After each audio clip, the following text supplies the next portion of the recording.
Conexão Ciência. Bom, a menopausa é mais uma fase dentro do ciclo reprodutivo feminino. A primeira fase é a puberdade, que inicia essa menina no seu ciclo reprodutivo, no seu ciclo fértil. E a menopausa é aquele momento em que essa mulher vai ter o fim da sua vida reprodutiva. Agora, por que nós temos uma menopausa? Porque o nosso ciclo reprodutivo termina e como que essa menopausa acontece? Bom, nós temos lá nos ovários vários folículos.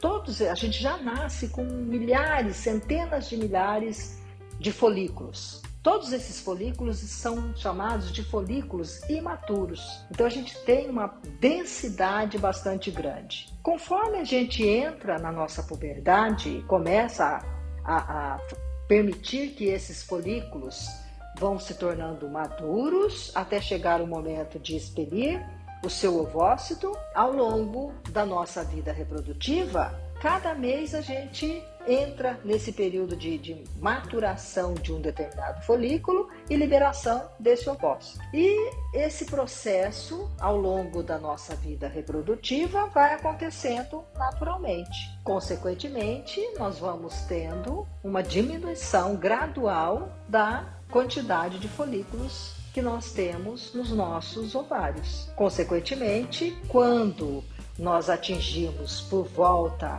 de 40 anos, a quantidade de folículos viáveis com capacidade para se tornarem maduros lá dos nossos ovários diminui bastante. Então nós vamos ter uma quantidade muito pequena desses folículos. E essa fase de 40 anos é uma fase que a gente inicia uma fase chamada climatério. Então nós temos puberdade, climatério e menopausa. Então nós somos seres rítmicos. Nós temos ciclos que se iniciam e se fecham. Um ciclo leva ao outro, mas para entrar em um ciclo eu tenho que fechar o outro. E cada ciclo desse não fecha de uma forma brusca. Então existe todo um preparo para isso.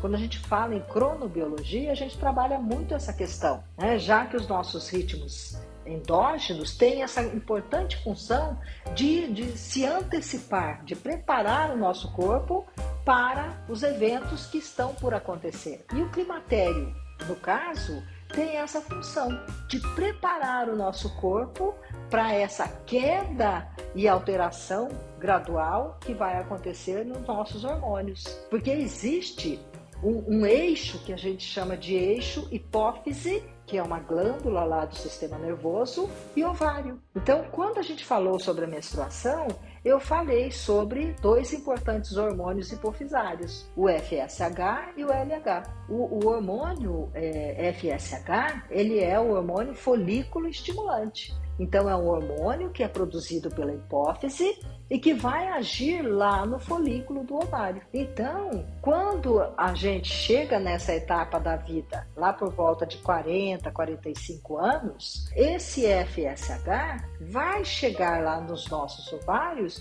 e não vai encontrar uma quantidade suficiente de folículos para que ele possa informar para esses folículos, é hora de você começar a se desenvolver e sofrer o processo de maturação para então liberar o seu ovócito. Então tem uma quantidade muito pequena de ovócitos lá nos nossos ovários. Então, tanto o tamanho quanto a densidade dos nossos ovários começam a diminuir e, consequentemente, começa a ter um aumento da concentração desse FSH, porque ele é produzido, mas ele não é utilizado, vamos dizer assim, pelos ovários. E isso promove um desacerto nesse eixo, uma alteração nesse eixo hipófise-ovário e, consequentemente, a gente começa a ter uma queda gradual de estrogênio e de progesterona, consequentemente, irregularidades no ciclo menstrual, porque a gente viu quando falamos do ciclo menstrual que ele está diretamente relacionado à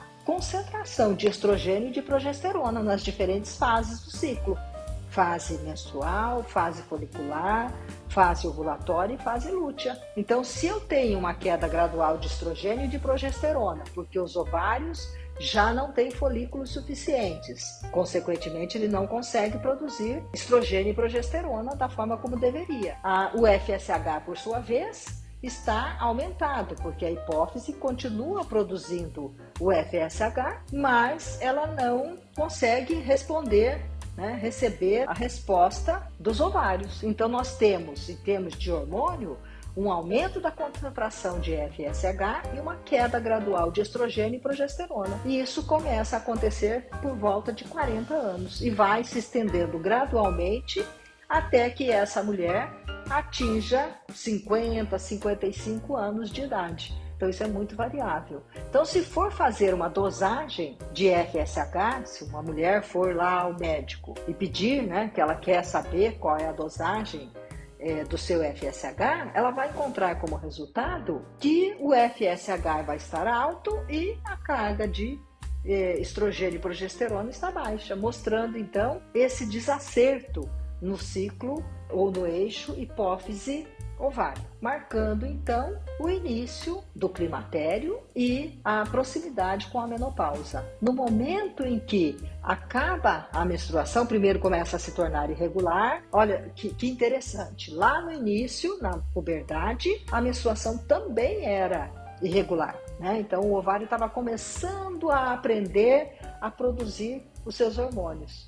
Quando a gente chega no climatério, o ovário também começa a ter dificuldades para produzir. Então, olha que interessante. Quando a gente chega no climatério e na menopausa, o ovário também começa a ter dificuldade para produzir os seus hormônios. Mas agora não é porque ele ainda não sabe, porque ele ainda não está maduro. Agora é porque ele tem uma quantidade muito pequena de folículos viáveis em seu interior. Então, de novo, acontece a mesma coisa, com motivos diferentes. No primeiro momento, por imaturidade dos ovários, e no segundo momento, no climatério, porque já não tem folículo suficiente para que ele possa produzir a quantidade necessária de estrogênio e de estradiol. E, consequentemente, nós teremos vários sintomas, da mesma forma que a gente tinha lá na puberdade. Aqui nós vamos começar a perceber alguns sintomas físicos. Então, a diminuição do estrogênio leva à menor produção de elastina, à menor produção de colágeno, deixando a pele mais oleosa, a pele vai ficando mais seca, mais fina, sujeitas a irritações e rugas. Então, perde-se o colágeno. Lembra que lá na puberdade eu falei da função do colágeno, da função do estrogênio na nossa pele? Então, a pele com muito estrogênio fica viçosa, porque ela tem um monte de receptor de estrogênio. O estrogênio se liga a esse receptor, melhora a vascularização, melhora a produção de colágeno. Aqui já não temos mais o estrogênio suficiente para estimular esses receptores. Consequentemente, começam a surgir as rugas, as irritações, a pele fica muito fina. Então, nesse momento, bastante importante a utilização de cremes hidratantes para que essa pele não se rasgue, não fique, pele fica seca, a tendência é que fique coçando. A gente coça e promove ali uma escoriação, uma irritação. Então, nesse momento é bastante importante que se tome um pouquinho mais de cuidado com a nossa pele, utilizando mais hidratante, ingerindo bastante água, A água, então, é uma coisa muito importante, evitar os banhos muito quentes. Em relação à distribuição de gordura, também provoca uma mudança bastante grande. Então, nesse momento, é importante tomar cuidado com a alimentação. Se eu não tenho domínio sobre esse climatério, no sentido de fazer o meu corpo produzir todo o hormônio que eu preciso, eu tenho que cuidar da alimentação e de exercício físico. São duas coisas que a gente domina. Então, o estrogênio também tem uma importante função no metabolismo das gorduras. Então, ele provoca uma quebra dessas gorduras, Porque o estrogênio, da mesma forma que a testosterona, é um hormônio produtor de massa magra. E com a falta do estrogênio, a gente tem uma alteração na distribuição de gordura corporal.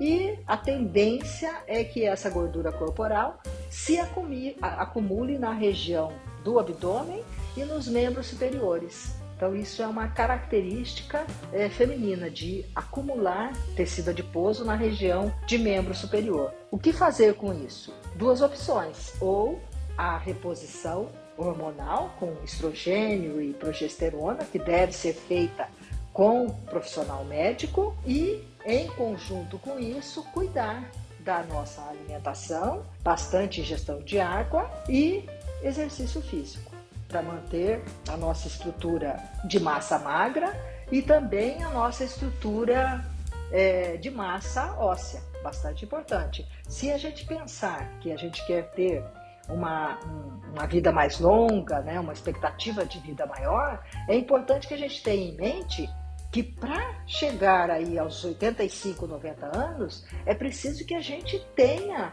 músculo e osso, para que a gente possa ter mobilidade. Não precisa depender de ninguém para se locomover. Então é bastante importante músculo e osso.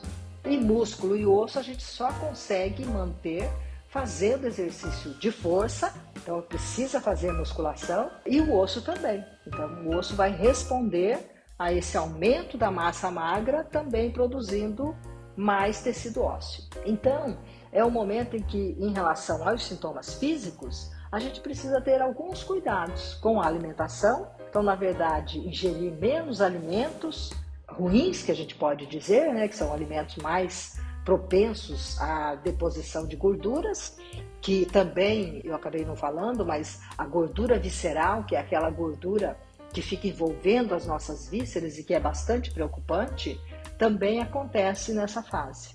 Então é preciso se alimentar com mais qualidade e menor quantidade, aumentar o exercício físico, aumentar a ingesta de água. É uma forma bastante importante da gente manter o corpo ativo e também a mente. Hidratação, então, reforçando com cremes, bastante água.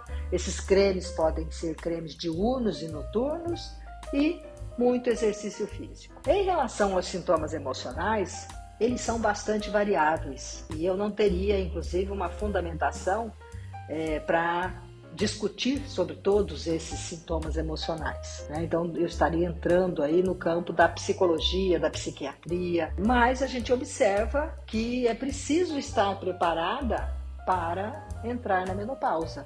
Então, de novo, é preciso a gente pensar com antecedência em todas essas questões que perpassam essa fase da vida. Então é mais uma fase, da mesma forma que nós passamos pela infância, passamos pela adolescência com as suas dificuldades, passamos pela fase adulta, agora estamos na fase da envelhecência, por assim dizer, ou na terceira idade, que tem as suas características. Então também precisamos nos preparar para essa fase. E os sintomas emocionais, eles vão depender muito de como foram as outras fases da vida dessa mulher, de como ela se sente enquanto mulher, enquanto mãe, enquanto cidadã, enfim.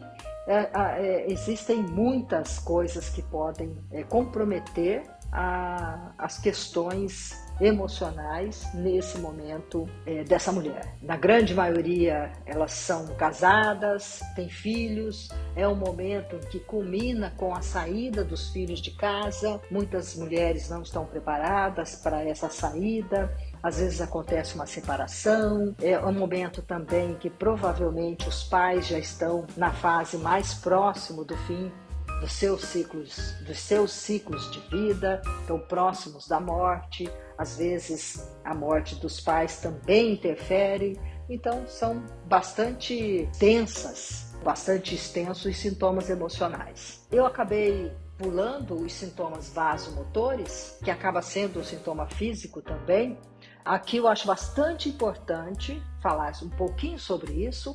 Então a gente ouve dizer sobre os fogachos da menopausa, que até tem bastante piadinha sobre isso, né? A gente vê muita brincadeira sobre esses fogachos, porque as mulheres estão sempre se abanando, né? Sempre sentindo muito calor. O que acontece? Existem vários motivos, né? Várias razões para que esses sintomas aconteçam, mas um deles que se sabe é que essa alta concentração de FSH, né, do hormônio hipofisário FSH, e a baixa concentração de estrogênio pode contribuir para que surjam esses fogachos.